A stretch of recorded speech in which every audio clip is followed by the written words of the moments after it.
Hello, I'd just like to talk about how you and your family can keep Sunday special.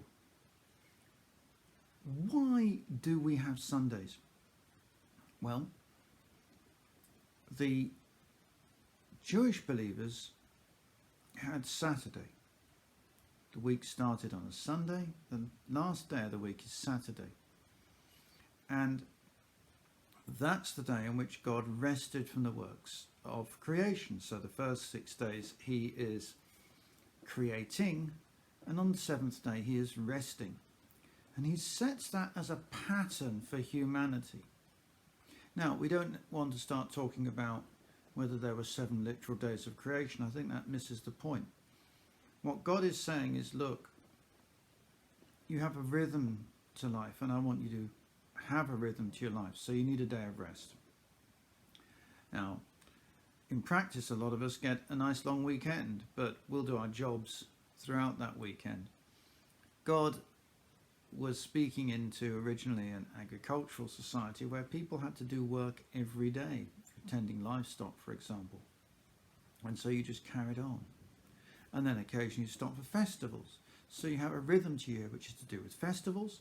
And then you have a rhythm to your week, which is to do with the location of your day of rest. And by standardizing it like that, it meant that people weren't going to make demands on you because they were resting as well. With Christianity,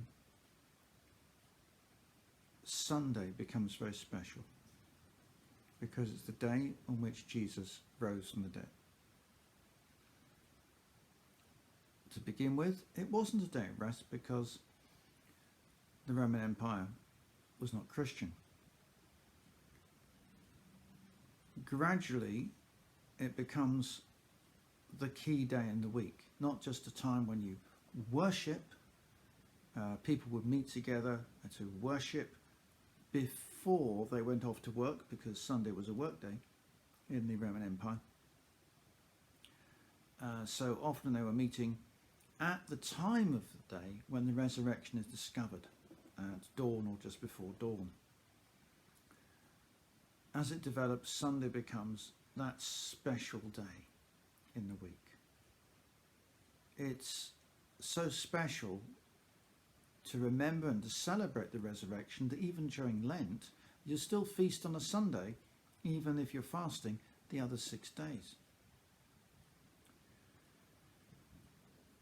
And now, it's not so much of a rest day as it was. We have an awful lot of people working on a Sunday, and there's an awful lot that people feel they ought to do and have to do.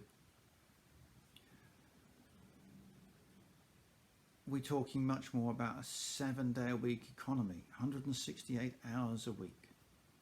Everybody's working and producing. And many of us will have shift patterns, which means that our rest days go all over the place. But we're still to keep Sunday special. And for children especially, you can keep Sunday special because it's not a school day. So, what we did with my son was there were things that he could have only on a Sunday. He would have fizzy drink only on a Sunday. He would have sweet sugared cereal only on a Sunday. We used to have a sort of Sunday joint meal, a sort of meat and 2 veg job, but it wasn't really a special meal for my son because he didn't particularly like that when he was little. So we said, well, what do you want for Sunday lunch? And for years he chose Sunday lunch. And okay, we had sausage, beans and chips a lot, and sometimes we had lasagna, but it was special. It was a treat day.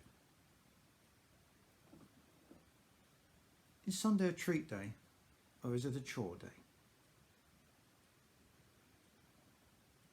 We've got to do this, we've got to do that.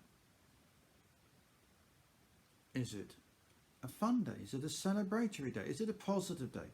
Is there any Jesus in our Sunday? Those are the sort of questions we might want to consider.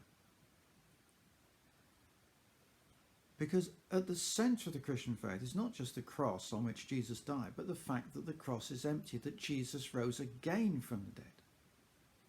And that the resurrection is the defining moment in Christianity. The Apostle Paul goes out into that Roman Empire and he says, God raised Jesus from the dead. Jesus dying was unbelievably significant, but at the end of the day, we all get to die. Rising from the dead, now that's a different matter. The resurrection is key to Christianity. Without it, Paul says in 1 Corinthians 15, our faith is useless and pointless and even problematic. With the resurrection,